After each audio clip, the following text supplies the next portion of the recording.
All right, welcome to the FFShrinks podcast. We are your hosts, Nick Morrow and John Ramperstad. You can hit us up on Twitter at Nick FFShrinks and at John FFShrinks. Today we got a great show as we look at this week's slate of games in our weekly preview. So let's get this therapy session started.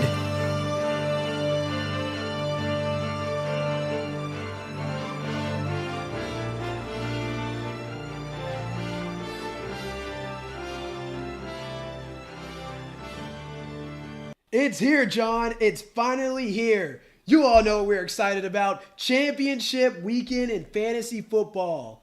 First off, I would like to give a shout out of congrats for everyone in the championship this week and condolences for all those who came oh so close. Truly, it was a weekend of disappointment for many because a lot of regular starts fell short for us. John, I believe like you had something similar occur in our family league. Is that correct?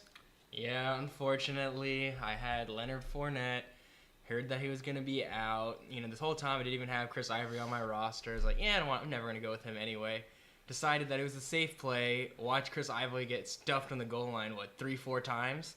And ended up losing my game by 2 points. So I know that one. Yeah, man, that's rough. That's really rough. My heart goes out for you, John.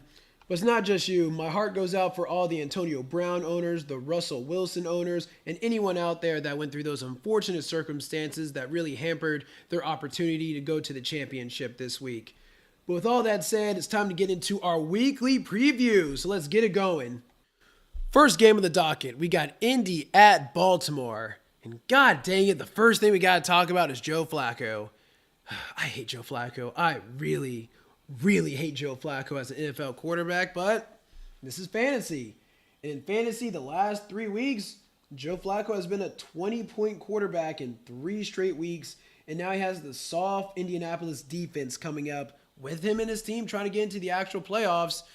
John, do you feel comfortable starting Joe Flacco to win you a fantasy championship this week? Yeah, Nick, I think you can. You're never going to feel confident starting Joe Flacco, but for 3 weeks now he's produced. He finished as the number 9 overall quarterback last week, and he has another easy matchup against the Colts, and they have a worse rushing defense than Cleveland. So with Alex Collins moving the ball a little bit more, it should open up things for Flacco.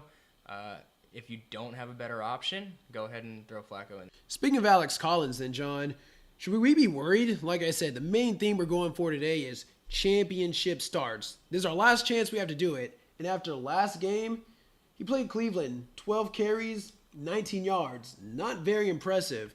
Should fantasy owners be worried about starting him this week as well?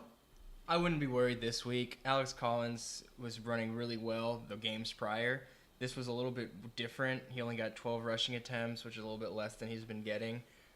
With the game against Indianapolis, I think the game script will be a little bit more favorable, and you should still be confident rolling out him as a low-end RB1, high-end RB2. Okay, cool.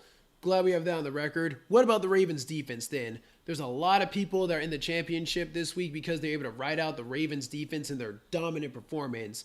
We all know Indy's a little suspect on the offensive side. Should we be feeling really confident about them this week as well? Yeah, I would. I think they're the top defense again, just like last week. We saw what they did when they played the Browns, and they that there are a lot of turnovers. So we see Jacoby Brissett. Sometimes he's turned the ball over, whether it's interceptions or fumbles. The Ravens should give him some trouble, and you'll want to roll them out as the number 1 defense this week. All right, cool. Man, I wish there's a stat out there so I can see how many people are going to have Ravens players that actually win a championship. Love to see anyone that actually starts Joe Flacco. God, I hate that man. Moving on to the next one, Minnesota at Green Bay. Man, that was a very short, exciting field that we have for Aaron Rodgers. I remember last week we were all super hype about him coming back to fantasy. I knew it was like a possibility that he may only play 1 week, but geez, it's just, I actually didn't see that coming after they lost. So bye-bye Aaron Rodgers. So John, what does this do for all the inflated values we just saw for the Packers wide receivers? Now they're going back down. Yeah, now they go back down, and with the matchup against the Vikings, they're going way down. I'm not confident starting any receiver this week on the Packers. Devontae Adams, we're not sure whether he'll play. I'm thinking he probably won't play. Usually, even with Brett Hundley, you can roll Devontae Adams out there, but with the matchup against Xavier Rhodes, I wouldn't feel confident there either. I don't think the Packers offense will be able to generate much yardage this game. So go ahead and sit everyone. All right, cool. So just to make sure we're all on the same page, don't try to be too cute out there in your championship week starting Geronimo Allison. Just avoid all Packers wide receivers. What about Jamal Williams this week? We saw him have a horrible game with Aaron Rodgers. Do you feel like he's going to bounce back up with Brett Hundley? Yeah, first off, I didn't expect him to have such a bad game with Aaron. I thought things were going to open up a little bit for him, but that wasn't the case.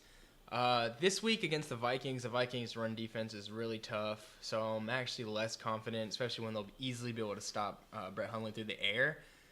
I would probably shy away from starting Jamal Williams. He's like a low-end 2, so if you can get away with starting 2 other backs, I would do that. So with all the Packers covered then, how about on the Minnesota side? Are we rolling up another band of starting all your Vikings this week?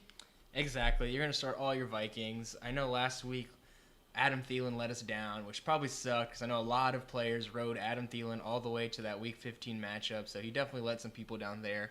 I think he'll definitely bounce back this week against Green Bay. You'll go ahead, you'll roll out Diggs for this one, Rudolph, and I'm fine with both of the backs. All right, Tampa Bay at Carolina. Time to start off with a name everyone had concerns about going into that game. O.J. Howard. No, I'm just kidding about that one.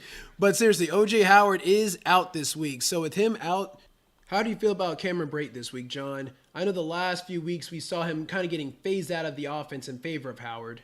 Yeah, with O.J. Howard no longer in the picture, Jameis loves his tight ends. We're going to see heavy Brate targets, so I would love to start him this week. Speaking of targets heavily favored by Winston, welcome back to fantasy Mike Evans. It's been 7 weeks that Mike Evans had not gotten to the end zone, and that streak finally got broken. So what do we make of this, John? Is this our sign that we can roll out Mike Evans for this final game during our fantasy championship, or should we still be skeptical in him a little bit? There should be absolutely no skepticism when it comes to starting Mike Evans. He is a stud, and you start your studs. I know last week a lot of the football community started to panic about Mike Evans. That's one thing I've learned about a lot of people who play fantasy football is their patience is, very short. You don't perform for 2 weeks and all of a sudden they want to throw you on the bench. We saw with Keenan Allen, Des Bryant earlier in the season that players go through rough patches, but we saw they come right back out and they perform like the studs they are. It's actually kind of funny. I remember I was on the fantasy football Reddit last week, and I was recommending that people were discussing starting D.D. Westbrook over Mike Evans, and I just commented that, that sounds pretty appalling to me. You're going to start Mike Evans in that situation. And then I got a big flurry of down votes. Someone says, oh, look at this guy. He only goes off name value, and then their comment got way upvoted. So sometimes you just got to be a little more patient. If you're your star who's proven it in this league, you just got to believe sometimes, and they'll come through for you eventually. Okay, so you guys heard it here. Roll out with all your studs, especially in this final week of the season. So, John, just to clarify one point, though, exactly what is a pig flurry? You don't know what a pig flurry is, Nick? Where have you been? I'm sorry. As soon as you said it, I was like, God, I just had this image of like pigs flying from the sky, just dropping down votes in all your comments all of a sudden. I'm sorry, Nick. Yeah, I misspoke. I meant a big flurry. All right, so once again here, stall your studs and pig flurries. Pig flurries are real things. But there is one player on the Bucs that doesn't have such an automatic start ahead of him. Jameis Winston. How do you feel about him this week, John? Yeah, Jameis Winston has been pretty much performing for fantasy ever since he returned from his injury. He has that high floor. This week, again, it's against the Panthers, who put up a lot of points. There could be garbage time. Jameis is just as safe as he is every other week, so I would roll him out there, expect around 20-point performance. Okay, leaving the Bucs behind now, we go into Cam. Oh, Cam. Man, we got Super Cam last week showing out for us with a 4-touchdown performance, scoring over 30 points in a lot of fantasy games. I know there's a ton of people that rode Cam all the way into the championship, but this is Cam. He is known for giving us those big games and then those really bad games after that. Just based off track record throughout his whole entire career, should we be worried about Cam this week, even if it is against the Bucs? No, I wouldn't be worried. It's an easy matchup. Cam has disappointed from time to time, but it's just too easy of a matchup that you'll kill yourself if he goes off. So you plug him in there, and you should be pretty confident. And while Cam Newton was out there being Superman this week, Jonathan Stewart decided to put in his own Clark Kent performance. 11 carries for 27 yards, no touchdowns. A huge drop-off after we had seen in the previous weeks. Do you feel confident rolling out Stewart one more time this year, John? It is an easy matchup. There could be another goal line carry. So if you are desperate and you don't really have any backs, you can throw him in there and just pray for a touchdown. Obviously, I'm not very confident. I am confident, though, in Christian McCaffrey. He's a tail end RB1 with even higher ceiling in PPR formats. All right, cool. So we feel that way about all the backs, but holy Devin Funches, what happened last week? He was primed for a great matchup. Instead, what we ended up getting was that abysmal one catch for 19-yard performance. Are we just treating that as a fluke, John, and rolling out Devin Funches this week with confidence? I still roll him out there as a high-end wide receiver, too. I know things changed this week because Greg Olsen got really involved in the offense, so maybe this is a sign of things to come. As Greg Olsen comes back, he'll transition to being Cam's favorite target. However, Funches has been getting peppered with targets all year long from Cam. I think I'm confident in him putting up another decent stat line. I would temper expectations. He doesn't have that quite high of a ceiling now that Greg is back, though. All right, next game on the docket, Cleveland at Chicago. I'm not going to lie, John, I'm kind of disappointed in the whole Josh Gordon experience that we got. Coming back in, we all went crazy on how amazing Josh Gordon looked. He gave us a follow-up performance after that one, and then since, it's just been really pedestrian. I don't know. Maybe it's DeShone Kizer, maybe just Browns players being Brown players. How do you feel about Josh Gordon this final week? Yeah, this is completely on DeShone Kizer. Josh Gordon is still that elite talent. However, we did see when Kizer faced a tough matchup, he struggled, as he has most this season. Against the Bears, I think this might be another tough one for him, so I'm really not very confident in Josh Gordon. He's maybe like a low-end 2 for me, but he definitely still has that same high upside that we've seen many times before. Well, if you're that skeptical in Josh Gordon, is it safe to assume that Corey Coleman is pretty much in the back of your mind now going into this final week? Yeah, I also do love Corey Coleman, you know that. But based on what we've seen, I have zero confidence in starting him. He needs to stay on the bench. All right, so you're skeptical about Josh Gordon. You don't like Corey Coleman. Are there any Browns that you feel good about this week, John? Honestly, not really. It's kind of a tough matchup for backs. I don't see Crowell doing very well. The good thing with Duke Johnson is he's been solid all season long in PPR format. So if it is PPR, expect a couple catches and maybe that chance for a touchdown. So I can see you throwing in Duke there as a low-end 2. And same old every week with Chicago. Jordan Howard, the only player that we care about in that offense right now. How do you like him going against Cleveland? Because remember, this is the same defense that just shut down Alex Collins the previous week. Exactly. Jordan Howard has been up and down. He seems to be very game script dependent. The thing about the Bears is we haven't really been able to predict their game scripts. For example, when they went in and played the Bengals, we thought that would be a typical low-scoring Bears game, and then Trubisky came and balled out, and they put up a bunch of points. So they should be ahead. They should be running out the clock, but I'm not as confident in Jordan Howard as I usually am. Usually I have him as like a tail-end RB1. He may be teetering towards the RB2 side, but the good news is we've seen him, whenever the game script is favorable, he usually produces. Also, before moving on, one other player on the Bears that I may look into is Kendall Wright. I think he's seen over 10 targets in the last 2 games. This Cleveland Browns matchup doesn't scare me too much. And, some of you lost Antonio Brown. You'll need to throw in a desperation type flex play in your wide receiver spot. Look into Kendall Wright. He may be able to produce this week. Now on to Detroit versus Cincinnati. God, I don't even really care about the matchup, John. I just love Marvin Jones. When I look at this man's film, he just always seems so explosive. He's going up making big-time catches. Marvin Jones, to me, is the next big thing in the NFL.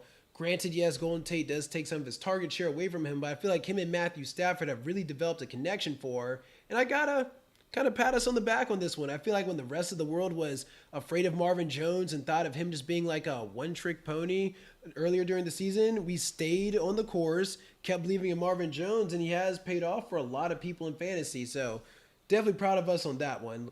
Because the main lesson I believe in here is fantasy football is weird, it's unpredictable, not even we can get it right all the time. Sometimes you just have to trust in the talent, and this man has shown nothing but talent ever since in his days in Cincinnati a few years back. Yeah, I absolutely agree on that Marvin Jones call, Nick. He's such a big playmaker, and he can go up there and grab a big play at any time. He's someone I always wanted in my fantasy lineup. He's a mid to high end wide receiver 2 for me. Yeah, Richard Sherman actually published an article, I think about a week back, where he went over 5 underrated receivers that are very difficult to guard, and he had Marvin Jones on that list. Coinciding with our love for Marvin Jones comes our equivalent admiration for Matthew Stafford. Even though his fantasy numbers haven't jumped off the page the last few weeks, he's been up against a lot of tough defenses and been playing hurt. But this week he has Cincinnati, and John, I feel like your rankings really reflect that you like Matthew Stafford this week. Yeah, right now I have Matthew Stafford 6th overall, and I honestly wouldn't be surprised if after the games are played, he's the number 1 this week. The matchup is just really easy for him. We've seen how the Bengals have kind of fallen apart, especially now that we know Marvin Lewis is leaving the team after the season. It looks like a lot of those players kind of just given up. So I think we're going to see a lot of points on the board, and a lot of those will be through Matthew Stafford. So with so many points on the board, does that mean you're putting down the seal of approval for the Lions running backs? Because they've kind of disappeared the last few weeks. Absolutely not. There's about 3 backs there that are going to get touches. I know Amir Abdullah maybe got 5-6 touches or something last week, so you shouldn't be too afraid. But the fact is they're getting Tion Green more carries, so there's a lot of backs getting touches. The good thing is we know Theo Riddick is that receiving back, so maybe he has a higher upside this week. So I'm not opposed to playing Theo Riddick. And on the Bengals side of things, I feel like we're just retreading old ground. But it's another week, another conversation with A.J. Green, and this time, Darius Slay. Man, leading the league in interceptions with 7. John, do you feel really bad about starting A.J. Green this week again? Yeah, I'm honestly really scared to start A.J. Green. I think on my rankings right now I have him around 16, and honestly I want to move him down more. I know he's an elite receiver, but this isn't one of those things where he has Matthew Stafford type of quarterback that's going to toss him the ball up there for him to go get it, or like a Tom Savage, TJ Yates, where he's trying to force it to his best player. And this type of thing, Andy Dalton is going to probably shy away from that Darius Slay matchup, which means A.J. Green probably won't see much action this week. The thing is, I don't want to bring him down too low because he is that great wide receiver that can make a big play on a broken coverage, or maybe there's a play where Slay is not guarding him. So you got to put him in there, but he's a low-end wide receiver for me, low-end wide receiver 2 for me. And John, based on reports, we have Joe Mixon practicing in full this week. With him looking to get back on the field, how do you feel about him going forward? Yeah, I kind of feel the same way I feel about all Bengals in this matchup, which is sit them. You might not be in a position where you can sit them, so you're going to hope for some high volume, which could happen. The thing is, the game script probably won't be favorable for the Bengals in this one, so I try to shy away from Joe Mixon here. All right, so that's our Bengals side of things. Moving on to our next matchup, we have Miami at Kansas City. Guess to start things off, I'm always one to admit when I was wrong. Last week, I was on board the Cutler bandwagon for being a great streaming option based off the last few games he has performed well. Definitely was not my finest moment. Missed the ball on that one, but this is why we also listen to John. John was definitely right on avoiding Jay Cutler, so going back to Kenyon Drake. Kenyon Drake's a beast, isn't he, everybody? Yes, Kenyon Drake is a beast. Put up another good week last week. He's safe to roll out again as a mid to low-end RB1. All right, speaking of people that are always safe to roll out, it seems like Jarvis Landry, the juice boy himself, is an every week start. Do we continue that for one more week? Definitely. Jarvis Landry is a favorite target of Cutler. This year he started scoring touchdowns, and I think I've bumped him up higher than I usually have him because I'm a little weary on guys like A.J. Green this week. So I have him probably around 7th overall in my rankings this week. All right, then on the Chiefs side of things, patience is certainly a virtue as Kareem Hunt came out again and produced for his fantasy owners. How do you like the Chiefs and Kareem Hunt in this last game for the season? I'm not super happy about Alex Smith again. You can definitely go ahead and play him if you want to. Travis Kelce will probably have a bounce back since he had a poor week last week, and the Chargers are pretty good at defending the tight end. So I'm definitely happy with Kelce. Tyreek Hill definitely surprised last week since he was going against Casey Hayward, and he usually does poorly at home. He still had that big bomb, so Tyreek Hill is a boom bust that you need to play every week because that ceiling is so high. And like we mentioned last week with Kareem Hunt, he had the talent. We were more so worried about the play calling and the coaching. And last week we saw, again, once they relied on Hunt, he exploded. So Hunt is a must-start, top-tier RB1. Put him in your lineup this week. All right, so next matchup we're looking at Buffalo at New England. Because first things on the Buffalo side, John, are you worried about Shady McCoy? We all know the same narrative. Bill Belichick loves taking away a team's best player. That's true, but Shady McCoy is a top-tier running back. He always makes big plays. He has Tyrod Taylor under center. We've seen him perform better when Tyrod's playing. So Shady McCoy is a top 5 running back. All right, so Shady McCoy in the books. Are there any other Bills are you looking at in this matchup? I don't particularly like any other Bills. Just like we said last week, if you need to roll out Charles Clay, you can, just because Tyrod Taylor does love to target him. All right, so my big question for you this week, John, is Tom Brady. Currently, you have him sitting at quarterback 2 going against Buffalo. And I don't know, man. I feel like it's been the last 3 weeks, and Tom Brady has thrown 2 touchdowns. 3 weeks, 2 touchdowns. He's let down a lot of people in the playoffs. Heck, there probably aren't that many Tom Brady owners out there. For that one person that may still be rolling out with Tom Brady in this game, why do you have him ranked so highly? Yeah, Tom Brady, I have a lot of respect for him, so he's always going to be like a top 3 play for me. He's got to do something way more drastic for me to stop throwing him down in my rankings. You know, he's one of the best quarterbacks to play the game, so you always got to believe in him. The good thing is, you said he has had a couple bad weeks in a row and maybe is a little bothered by that injury, but what we've seen with Tom Brady in the past is Tom Brady always bounces back in a big way. I can see him bouncing back big this week playing the Bills in New England. Moving on to the running back side of things, I'm really curious to get your opinion on this whole Rex Burkhead situation, John. I know some people out there want to go with James White. Some people want to give Mike Gillislee another shot. With just one more game this year in fantasy, do you feel confident about any risky plays at that Patriots running back slot? No, I don't like any of those risky plays. As we've seen with Belichick in the past, you never know what you're going to get in the running back game. Watch him just give Dion Lewis 100% of the carries. So obviously I'm going to keep rolling out Dion Lewis. He solidified his role there, so if you have him, this may even bump his stock up a little bit. But other than that, I'm not touching any other Patriot backs.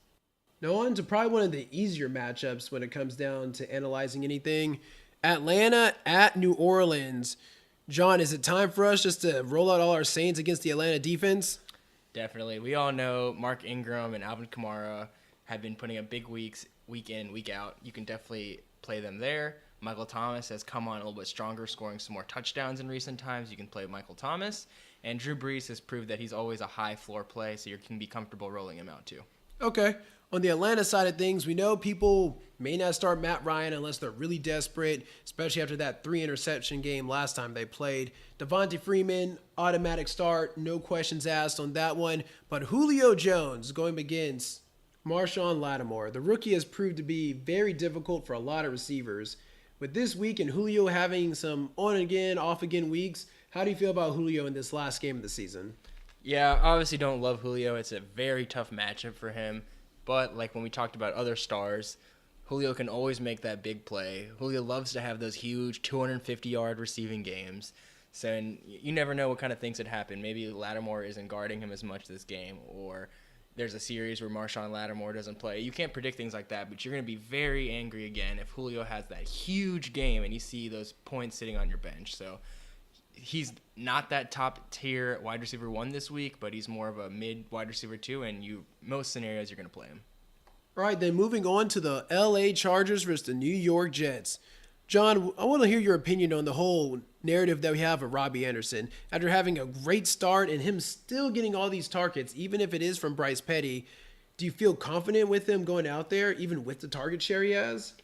No, I'm not confident. The good thing is Bryce Petty does love Robbie Anderson, maybe even more than Josh McCown did, so he will get a heavy target share.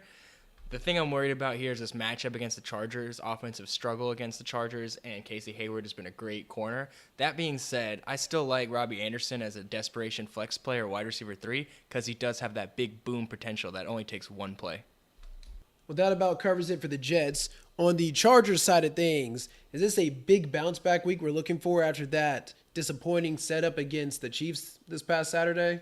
Yeah, the Chargers' offense and Phillip Rivers have been looking good, except for that Chiefs game. And like we mentioned last week, Phillip tends to struggle when he's playing the Chiefs. The good thing is this is a nice bounce-back matchup against the Jets, who have been letting up a lot of points to opposing offenses. I think Phillip Rivers is going to be a top play. Melvin Gordon is again going to be a top running back play. And if Keenan Allen plays, you got to start him as well. Also, if you need that high ceiling play from your wide receiver position, I don't mind throwing out Tyrell Williams, as he can always bust a big one. Now for the other team in LA, the Los Angeles Rams. I feel like after that beatdown they gave Seattle, some people may be a little bit hesitant about starting people that aren't named Todd Gurley because they may go up on a big lead and not give us the fantasy points that we really need in this final game. What do you think, John? Yeah, the Titans' defense has looked a little bit better in recent weeks. However, I wouldn't be too scared here. I don't think this is one of those huge Jared Goff 30-plus point weeks, but I do think he's a solid start with a higher floor. Obviously, you're starting Todd Gurley, and Robert Woods came right back last week and did what he's been doing all season long, so you can safely throw Robert Woods in your lineup as well. I'm still scared and hesitant when it comes to Sammy Watkins and Cooper Kupp. If you're desperate, it's not a horrible move, but other than that, I think you can trust the Rams this week. What about the Titans? Do you feel like you can trust any of them when they're going against a team like this? Same thing as last week. It's really hard to trust the Titans. You don't know what's going on with the running back situation. Marcus Mariota actually looked a little bit better than usual this week, so I really don't know what's going on there. The good news is Rashard Matthews looks like he's healthy again, and he's been pretty consistent all year long, so I think he's actually a safe, high-floor type play that you can throw in your flex. All right, Denver at Washington. The interesting stat I learned last week is that apparently the Broncos are like 4-0 or 5-0 when CJ Anderson gets 20 touches, something that they've only done 4 or 5 times. Don't know why. John, do you feel like they're finally starting to get the idea? You're looking for another big week from CJ Anderson? Last week, 30 carries, 158 yards. What do you like for him this week at Washington? Yeah, once again, I'm not scared of CJ Anderson in this matchup. The Redskins gave up the 16th most points to running backs, and as we've seen in the last few weeks, is they've been giving C.J. Anderson touches again. So I think they're trying to finish the year on a solid note, show some continuity, and I think we're going to get a heavy dose of C.J., and I would feel good throwing him in your lineup as a solid RB2. All right, speaking of feeling good about certain players, Demaryius Thomas has really come back out these last few weeks when Brock Osweiler has been the quarterback. Yes, the Trashweiler himself apparently makes Demaryius Thomas fantasy relevant. How do you feel about him going one more time? Can you cheer for the Trashweiler, John? Can you cheer for him? Yes, Nick, you can. Once again, the Redskins' defense have been falling apart as the years ended. Brock Osweiler did look good last week, which was weird, but it did happen, and he has shown that he can get the ball to Demaryius Thomas while he's under center. So I do like Demaryius Thomas as a solid wide receiver 2 play this week. And with the recent up and down performances of the Denver defense, how do you feel about our Redskins this week? Are there any players that you actually feel confident starting? No, I'm not confident in any Redskins this week. I'm definitely not starting Samaje Perine. Definitely not throwing out people like Josh Doxson. If you want to play Kirk out of desperation, you can. He still has a high-ish floor for me. As we've seen teams against the Broncos, at least teams with decent offenses, they've been able to put up a couple of touchdowns through the year, but their yardage total has been low. So Kirk is, a good quarterback, so I can definitely see him getting in the end zone once or twice, but he's lower for me, and I don't think he's a QB1 this week. Now on to the next one, Jacksonville at San Francisco. Man, I feel like we need some kind of alarm for this because I'm telling you guys, this is a trap game. Ever since Jimmy Garoppolo has gotten to the lineup, the Niners as an offense, as a defense, has just been playing so much better football all around. I feel like when we look at this game, we're initially just going to dismiss it, thinking that all of our Jacksonville players are going to go off. I don't know. Something about this game scares me. How do you feel, John? Yeah, I'm actually a little scared as well. The Jaguars have been playing really good, and I do think you can continue to roll Blake Bortles because Blake Bortles has been solid, in the last 4 or 5 games. He's not turning the ball over. So I don't think Bortles goes off like he does last week. It may be a little bit harder for him this week against the Niners, but this could be a bit of a trap game, and I don't think Marquise Lee is going to play. We saw how D.D. Westbrook is up and down, and last week the Texans focused on shutting down Westbrook, so I really don't believe in any of the targets there. We've seen Keelan Cole is that big playmaker, so if you want to throw in one of those high-ceiling guys, you can play Keelan Cole, but I'm not really confident in Jags' offensive weapons this week. Leonard Fournette will probably play, so you're obviously going to throw him out there. Hopefully he doesn't do what he did last week and screw everybody over. Now transitioning to the Niners, John, is there any player on their offense you like outside of Robbie Gould, who's these last 3 weeks has been gangbusters for a lot of owners? Yeah, I love Robbie Gould. I'm not scared of the matchup with Jaguars. Ever since Garoppolo became the quarterback, he's been kicking a lot of field goals, so I think he'll do the same this week. I'm not going to stream Jimmy Garoppolo, and if you have better options, I would want to sit Carlos Hyde too. He's kind of struggled in tougher matchups, and I think he'll struggle this week as well. I know Marquise Goodwin has been amazing for fantasy owners, but the Jaguars' pass D has been really, really good. I'm not saying that Goodwin is a must bench. He's maybe a wide receiver 3 flex type play for me. And if it's a 1-point PPR league, you've seen how much Garoppolo looks toward him each game, so he will get a few receptions. Remember, you heard it here, guys. Kickers are people too. They will win you fantasy games. Next up, we have Seattle at Dallas. And John, what the heck is up with the Seahawks? I mean, a few weeks ago, they completely embarrassed my Eagles. They look like they're about to roll into the playoffs. Russell Wilson for MVP. Then they go out and get ramrodded by the Rams last week. So I don't know. Do we have any answers for why Seattle's just playing so up and down?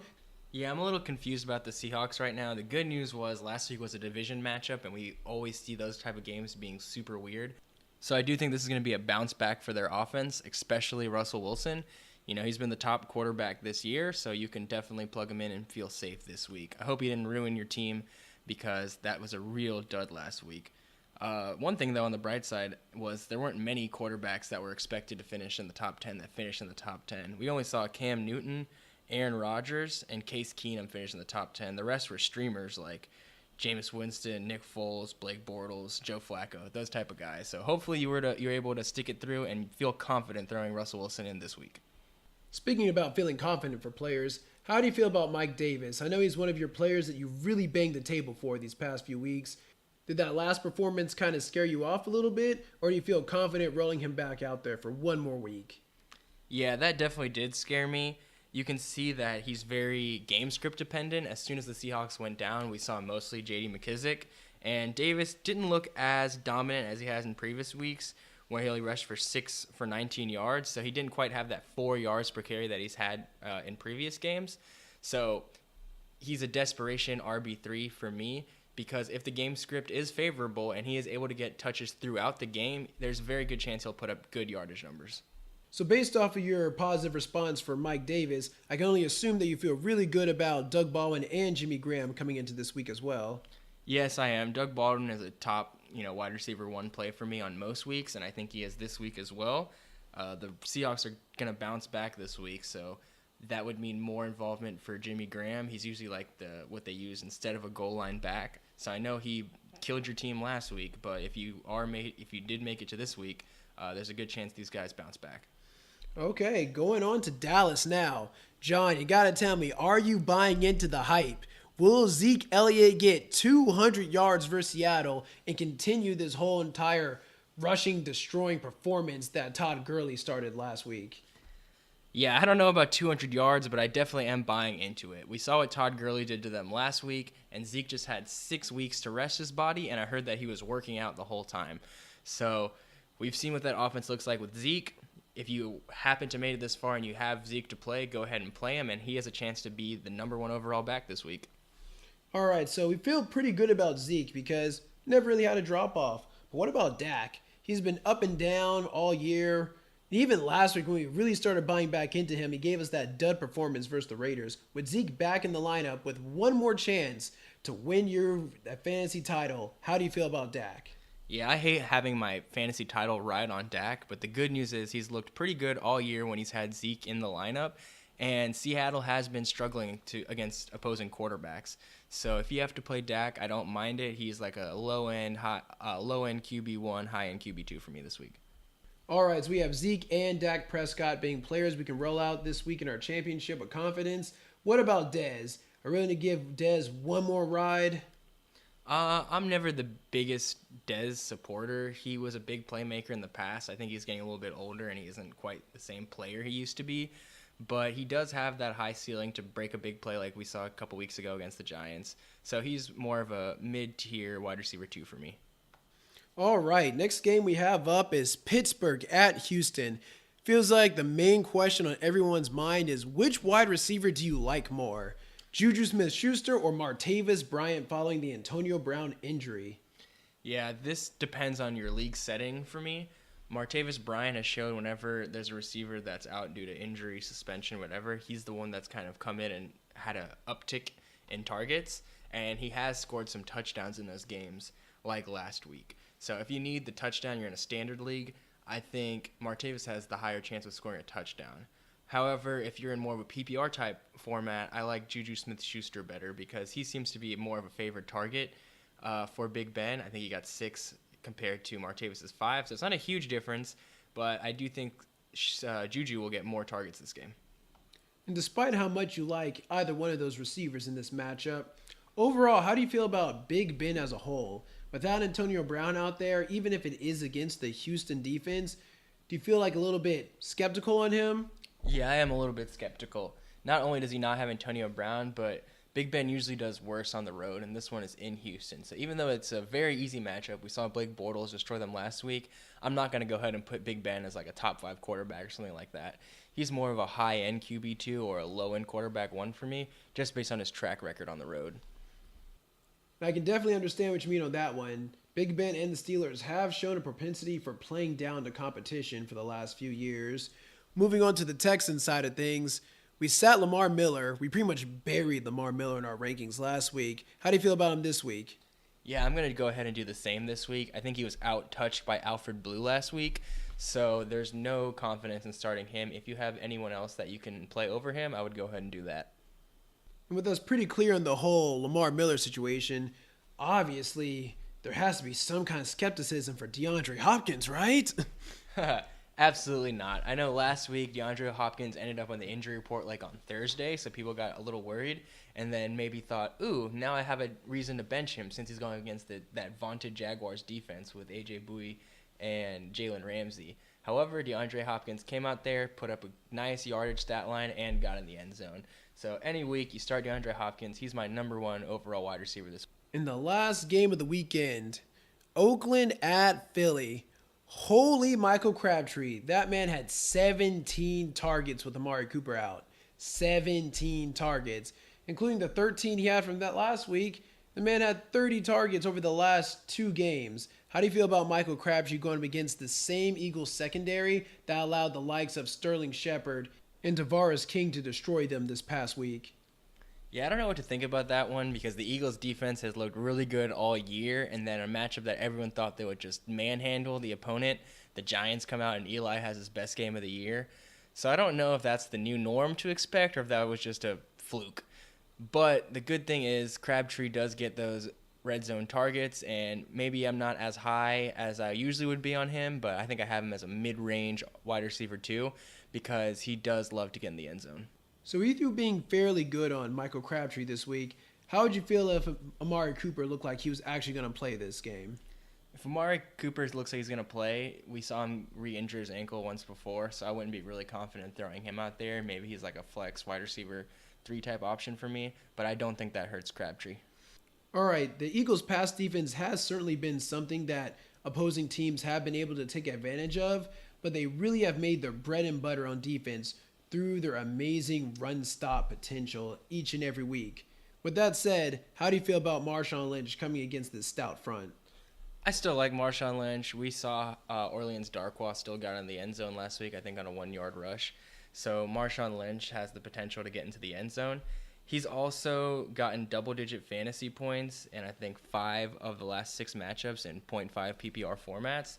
And he is running hard. He ran for 76 rushing yards on 16 attempts last week, and he still ran with that old beast mode intensity. So I would not want to leave him out of my lineup. He might not be a running back 1, but he's definitely a high-end RB2 for me. On the other side of things, I feel the exact opposite about J.H.I. He is someone I definitely want to leave out of my lineup going into this championship matchup. I know us and every other fantasy analyst in the community wanted the J.H.I. trade to work out, but while it's working out and maybe a real football perspective in Philly, fantasy-wise, it just has not translated to points. Do you feel like he may have one more in the tank just to go out on top? No, I don't feel that way. Last week, I really thought he was going to come out and get the majority of the touches, and he was going to look really good, and that just didn't happen. So with all the other backs out there, I have no faith in J.H.I., and he needs to be on the bench this week. Yeah, that's the funny thing about this whole Eagles offensive situation. While last week we had all the faith in the world that Jay was going to turn things around, we felt good about Nick Foles and the Eagles' passing offense, but never in a million years would we have expected Nick Foles to end up as a top 3 quarterback. So, John, in your opinion, did you feel like that was just maybe Nick Foles just wanted to go out there, prove the doubters wrong, get everyone involved? Or, like I said, championship week, do you feel good if you're a Carson Wentz owner having Nick Foles come out there one more time in order to get you that fantasy championship? Yeah, I'm not opposed to rolling out Nick Foles. Good call, Nick, last week. I know you were really big on starting Nick Foles as a streamer, and I was a little bit hesitant. But he came out there, he looked good. His yardage total wasn't amazing, but he did get in the end zone 4 times through the air. He has a lot of targets there with Alshon, Aguilar, Zach Ertz. So he's definitely a great stream. All right, thanks for that input, John. And that is it for this week's show. Thanks everyone for tuning in. Once again, you can find us on Twitter at NickFFShrinks and at JohnFFShrinks. Make sure you check out our fantasy website, FootballShrinks.com, for our latest articles. And good luck for everyone in your championship matchups this weekend.